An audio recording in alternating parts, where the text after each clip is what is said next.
Hey, this is Rob Anspach, and welcome to another edition of eHeroes. Today's eHero, and this guy is awesome. You guys, you really have to pay attention to what's going on here, because if you want to be a leader in your field, you have to listen to Tony Rubleski. And his new book is just phenomenal, and it's called, Tony?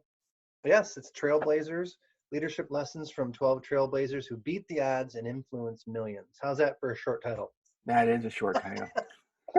Thank you for the compliment. You know, I think that everybody needs to understand that, in order to be a trailblazer, you have to do a lot of things that may be uncomfortable, but it's going to reap you a lot of great rewards in the future. I agree. I think to kind of set the stage, Rob, let me thank you for the invitation. I know how busy we both have been. And everyone that's listening, always any live event or interview or podcast, if you're listening, I want to thank you up front for the gifts of your time and attention. It's a premium. And in the next 25, 30 minutes, we converse and share ideas back and forth. I want you to think, what's one or two ideas that maybe you inspire, Rob, or I inspire, or someone that we may talk about inspires, because that is the most valuable thing in a 9-second world, is our attention span. So up front, I want you to think, well, here's expectations. You get one or two ideas from us, and we don't waste your time. Yeah, and today's day of age, with information being doubled every couple of days, Mm-hmm. all of our time is valuable. All of our thoughts are valuable, and our energy to read those posts that everybody puts out there, sometimes it's overwhelming. Absolutely. So what do you recommend? Well, I think if anything is watch who you get your advice from. So how ironic, we're going to share some ideas back and forth. Some people may have never heard of you or me, or they stumble upon this a month from now, a year from now, or 10 years from now in the digital archive, because it's always up there once you put it out. But I think if anything is do your research. Before we jumped on and hit the record button on your side, you and I kind of talked a little bit and conversed about what's fact and fiction, who are the real people in the information business or the speaking world versus charlatans. It's subjective, Rob. However, it's looking at a pattern. Do they have a history there of doing good work? Are they endorsed by other people that you can connect the dots? In the age of Google, how Googleicious I say are you? People usually, if they're really interested, they'll give you about 3 to 5 minutes to cruise around and see if you're legit. That's the first step. But I think if anything, it's doing your homework, asking peers in your industry, and finding out if the dots connect. And it's tough because I have some mentors of mine, Rob, that are in their 70s. Their digital footprint predated 95 when everything sort of started. So I'll give you an example. Ben Gay III, he's in my new book. He's the sales trailblazer. He worked directly and was mentored by Dr. Napoleon Hill. That is a fact. From 1968 to 1970, 2 years before Hill died in 1970, the Think and Grow Rich guy, Ben was directly coached by Dr. Napoleon Hill. That to me it's hard to find that, because Hill died in 1970, sort of the legend of the industry of Think and Grow Rich fame. And I have a friend of mine and a mentor that worked with him. So what we have to do is I had to research, talk to him and say, did you really work with Dr. Napoleon Hill? And I verified through his writing and other materials, not just a Google search, that this actually happened, Rob. So there's one case in point that some of the more senior age mentors, there's not as much out there in the digital domain. Now, today's world, as we tape this in 2019, sorry, I just evergreened it. But the point being is, it's easier than ever for someone in 5 minutes to put up a post, a blog page, do a YouTube video, set their YouTube channel up at 15, 20 minutes, and within a week, look as if they've been around for 10, 20 years. So if anything, I'm a big prosperity guy about there's enough to go around. There's abundance everywhere. But if you really want to look for expertise, do some homework. Right. And it's the same thing like if someone goes to a doctor, they usually look up on a WebMD for like a couple days, and they might go to the doctor. You still go to the doctor, he or she, to give you the expertise that they know that a web and a 1 and a 0 and a search can't answer for you. You know what I mean? Mm-hmm. Well, so I hope it kind of helps. If you do a video search on me from 10 years ago, you probably will think the videos are horrible, and they are, but they're going to stay up there because I want people to understand the evolution that I've taken over over those 10 years. Correct. Whereas some people, when they rebrand themselves, they go back and strip all that old material out. and all people are seeing is the new stuff, which I think is inauthentic as you know, and it's horrible, but they do it constantly because that's what the gurus tell them. Yeah. Well, I think it's a very good point. I have stuff from video that goes back to like 2007, 2008. I don't even look the same. I better not. And you hear this from everybody, especially I call them the digital natives, those that are typically under 30 years of age. They've been raised on digital. Hmm. And if anything, the one word they keep screaming the last few years is be authentic, be authentic. I got to be me. I got to be real. Okay, then you're going to, what you just walked into, you're going to leave some of your old stuff up there. Hmm. I have the first book that I wrote 16, 17 years ago in the Mind Capture series, Dan Kennedy, who we both know, and one of my mentors and heroes. He wrote that forward when I was in my early 30s. I look at the book, Rob, and I sometimes go, wow, there's a snapshot of me at 30 years old when I wrote it. I'm 47 now. And I Hmm. go, interesting. It was the starting point. Hmm. Picasso had his first work of art. Babe Ruth struck out many, many times and started as a child playing baseball. He didn't become Babe Ruth. He evolved into Babe Ruth. Hmm. So I look at that and say, you know what? The history of progress is built on the early steps you take. It's the foundational pieces. And if people are wanting authenticity, then okay, live it, Yeah. bring it, share it. I know the last couple years of my speaking career, I've told more stories from my past because I'm comfortable with it now. And also, it's like, hey, this shaped who I am. And I Hmm. changed a lot, Rob. So I think if anything, especially digital marketing, information marketing, the more real you can be, because you only got you. There's Right. only one Rob. There's only one Tony. There's only one Jane or Jill listening on this podcast right now. That you have to own your own story. And I always say, never downplay the significance of your own life story and the impact it can have on other people. You That's and I true. don't have full claim to all knowledge. Mm. We are not gurus. We're students and we teach. We do both. And I'm constantly learning. And there's things I'm throwing out that go, that doesn't fit me anymore. That piece of knowledge doesn't warrant my thought process because I've evolved and changed, or I've learned counter viewpoints. So if anyone listening, I commend you because you're giving up your time and you're questioning, you're learning. And a lot of people have a million options, Rob. Yeah. Right now, someone's tuned in at this exact second when they're listening to it. Their phone might be beeping. Their child might be walking in. They might have email pop up. They might be getting notification on their phone, their laptop, their tablet. So I'm trying to say is invest in yourself and treat it as a sacred time the best you can. And if you have to hit pause, please come back and join us. You know, before we got on the podcast, we were talking about, Yeah. you know, these devices, these cell phones that we have, and how we're so it's like our umbilical cord. You Hmm. know, our life is tied to those devices, and we can't escape them. And yet, you know, entrepreneurs are paying big bucks to go to weekend seminars so that they can get information and shut off these phones. I know. Well, that's crazy. I know. You talk about authenticity. I did not have that come in queue. There were dogs barking outside my office. So if you hear that on the podcast, that's real. I'm in my office. It's a holiday weekend coming up here in the U.S. That's about as real as I can be. But you look at exactly what you said is a lot of folks, and I've been guilty of this myself. I would be a hypocrite if I didn't say the phone is very addictive.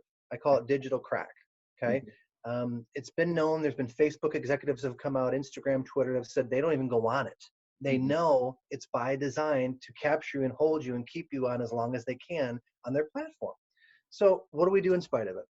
I speak to a lot of realtor groups, and realtors have to have their phone on all the time because it's like, boom, if there's a lead, that lead wants it like yesterday, almost like Amazon time. They want it Mhm. pronto. So there are certain industries you have to have it on. Something I've learned though that's helped, and this may be of value to your audience, is time shifting and time blocking. Time shifting is, let's say I'm listening to a Joe Rogan podcast and I've got a meeting coming up. I can pause it, set a note on my phone, and come back to the exact marker like maybe a day later at 10 o'clock at night. That's time shifting. So I can still enjoy it, but I don't have to do it in real time. Mhm. Now, time blocking is where you literally, with something directly from Dan Kennedy and Brian Tracy, who I've interviewed, they're in the new book together, is time blocking is you set in your schedule, turn phone off to write copy, write blog post 1 hour, and you shut that phone off. And it's tempting. I have 3 older kids, Rob. I know you have children as Mhm. well. And they get mad sometimes. They can't find me, like, oh, dad went dark again. Yeah, Mhm. to get writing assignments done. If it's a client piece of copy, I know you guys do a lot of content creation. If you don't shut it off, it's also disservice to your client. Let me repeat that. So maybe this is the fear that I have to put into some folks, that when you're going to constantly getting interrupted and the client's paying you, you're kind of stealing from the client. So I know life happens, but that's why voicemail's there. That's why there's texting. You come back to it when you can. Now, think about 10, 15 years ago before we had cell phones. The world seemed to function just fine, Rob. I did. So I give a lot of groups, and a lot of my writing is permission to take back your life and block out times for you.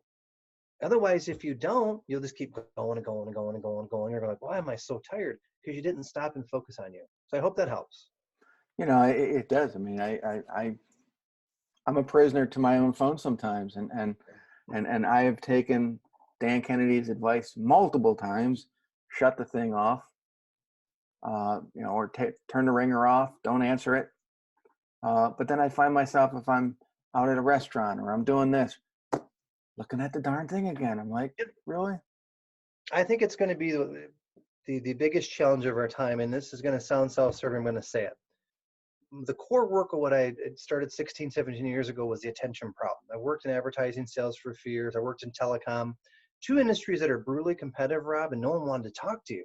They disliked you when you're like, oh, you work in telecom or you sell advertising? Go away.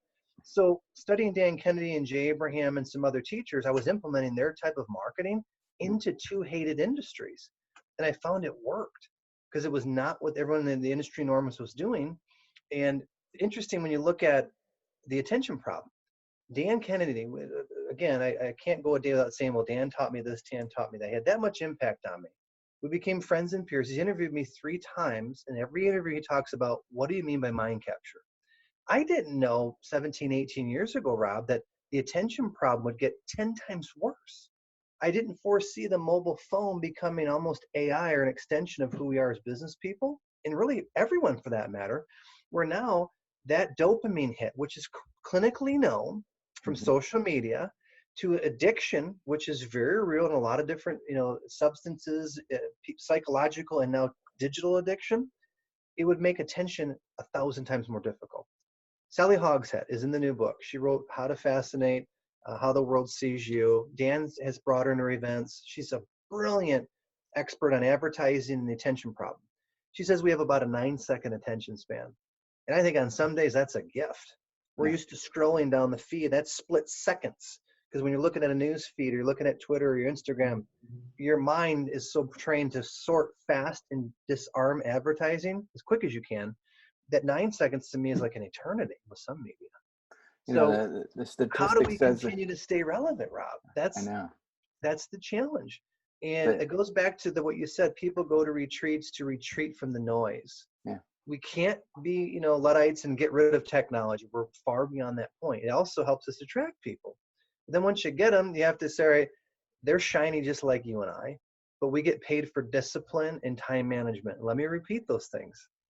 Any service provider or anyone that creates a product or service gets paid for their ability to focus, discipline, and be able to manage their time. Okay. Some of the best professionals, doctors, lawyers, CPAs in the service professions, the ones I've ever dealt with, they make me feel like I'm the only person in the room. I hmm feel like, wow, they're actually listening to me. I've had attorneys and CPAs that are so shiny that I'm like, they're not paying attention to me. They're not even prepared before they go in the courtroom. They're kind of looking through my financials like, I don't know. And if someone really focuses in on me, gives me that gift of time and attention, I think the world of them, because it's so hard to find, Rob. Oh yeah, yeah. With these phones that we have, they said that the average person either touches it, picks it up, looks at it 200 times a day. I believe it. I mean, seriously.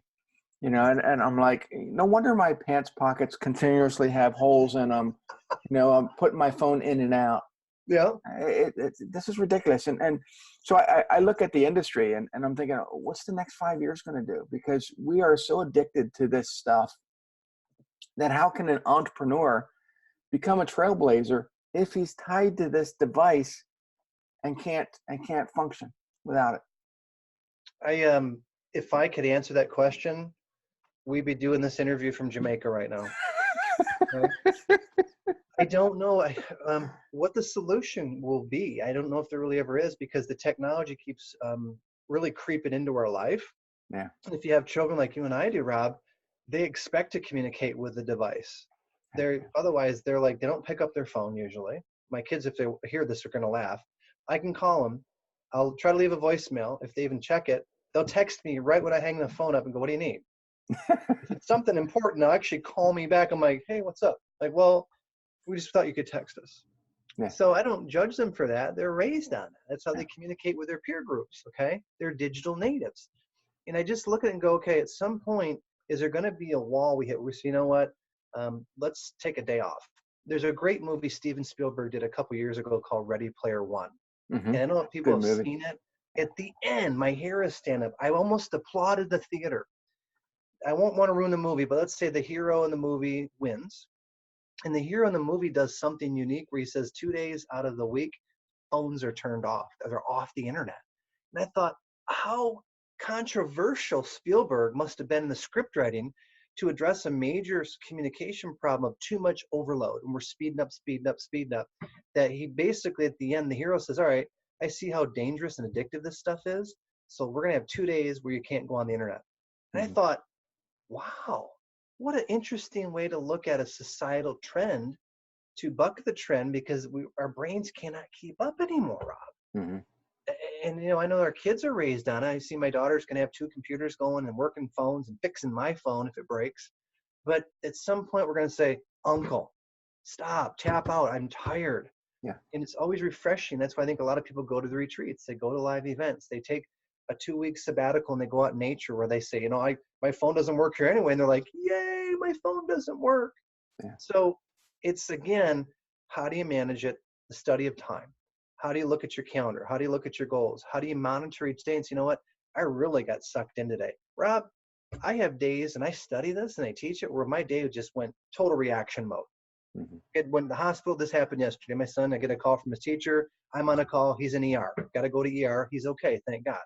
But some days you just, best laid in plans, intentions get blown up. And the next day, sorry, we lost that day. Or I went on Facebook for maybe 15 minutes. It turned into an hour. Mm-hmm. Uh-oh, I need to self-correct. And sometimes we stay on that wagon of discipline for a few days. Some days we fall off for a couple days. But again, it's stopping to evaluate how much time am I putting into this? Mm-hmm. Am I getting hooked into the drama? Is it something that's making me money? Am I procrastinating? Am I going online? And it's funny as hell, because people are probably going to engage us on the phone on iTunes or see this on Facebook or replay. So we're using the media that distracts us to get the message out. Think of how Twilight Zone that is, Rob. Yeah. If you really think about it. But here's the good news, I believe, and I'm not preacher man Tony. The technology allows this interface, this connection. The world got small. 1994, I'm a senior at Western Michigan University. I remember sending an email to a contact in Australia. And the next day, an email response came in our computer lab. We're like, "Oh my God, the Australians got back to us. Look, they sent us a message." We thought that was the coolest thing.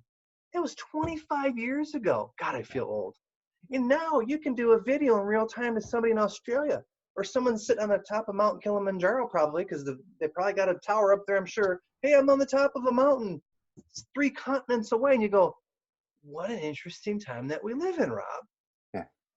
So we're not alone here. In the Western democracies that have Wi-Fi and accessibility and bandwidth, you get this, we can communicate in real time. It's a really cool time to be alive, but it's also scary as hell. Yeah. Well, yesterday a realtor had reached out to me, and we're communicating back and forth on email. He says, "Can I call you?" Okay, call me. And so we're on the phone for about 2 minutes. And I said, he goes, "Okay, I'm done." He says, "I'm going to send you a check." I said, "We couldn't do this through email?" He says, "No, I get tired of email. I need that voice that I want to hear somebody." And he says, "I'm going back to just picking up the phone and talking to people because I'm tired of the miscommunication through email, through social media, and I can simplify everything in one phone call."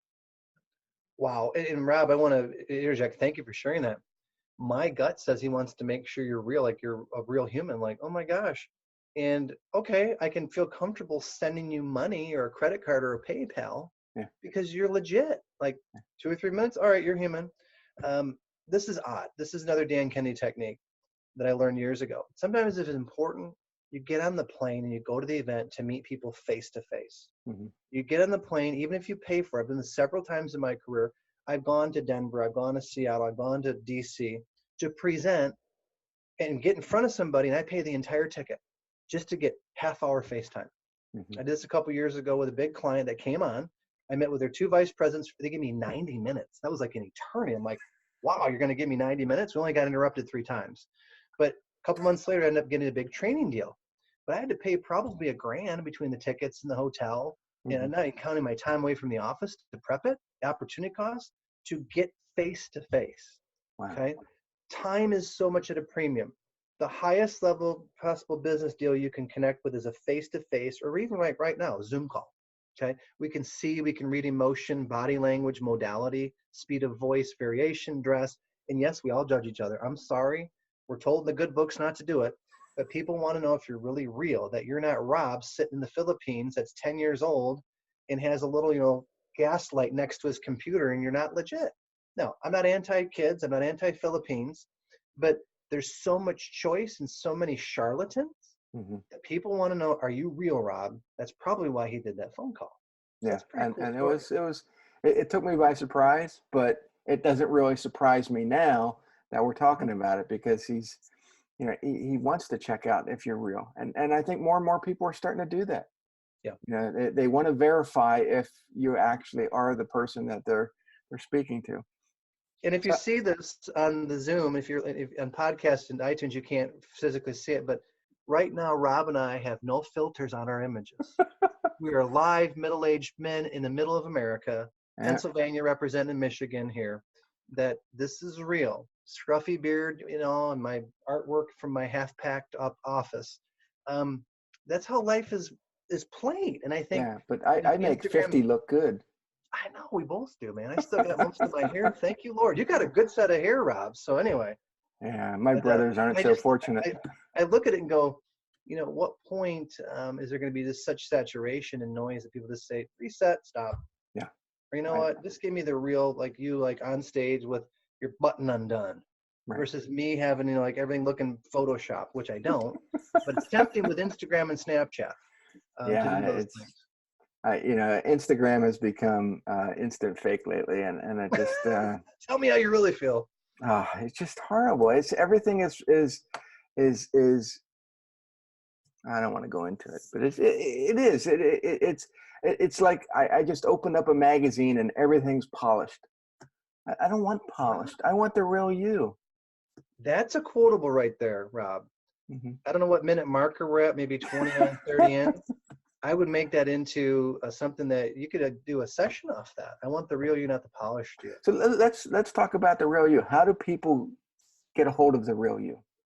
I think the preferred way is they stalk me a little bit, research me. Everyone does it. Before anyone dare engages us, they stalk us. They Google search us. They look around. Easiest way is go to my main page, mindcapturegroup.com, mindcapturegroup.com. Social media is easy. My name, Tony Rubleski. And, R-U-B as in boy, L-E-S-K-I, so at Tony Rubleski. You can find me on Facebook and Instagram. But my main webpage, we do blogging as well. We put up information of value. And if people resonate, they want to dive deeper. So we've got all kinds of stuff there. So that's probably the simplest way. If they want books, just type in my name or Trailblazers on Amazon. You can go there too. So thank you. So is the book on Kindle as well? Correct, it is. So we can download it. Real time. You don't even have to wait. Yeah, the funny thing is that we publish books for clients, and I dislike Kindle. I want a real physical book that I can spend time with. It's tough. I mean, I interview a lot of authors. I have my books marked up. I still like the texture, kinesthetic feel. And I'm on airplanes, or if I'm waiting to go, or I got an Uber driver, I can physically look at the book and I mark everything up. It's tough because a Kindle, I can't do that. Yeah. So it's a preference for me. I like physical stuff. So there you go, everybody. Go to mindcapturegroup.com, and there you go. And so Rob, everyone, real quick for the Mind Capture Nation, because we're going to be plugging you, my friend. How do they find out more about you? they don't. No, I don't want them ever to call me. I live in a cave somewhere. Now, go to anspachmedia.com and you'll get to learn more about my sarcastic nature.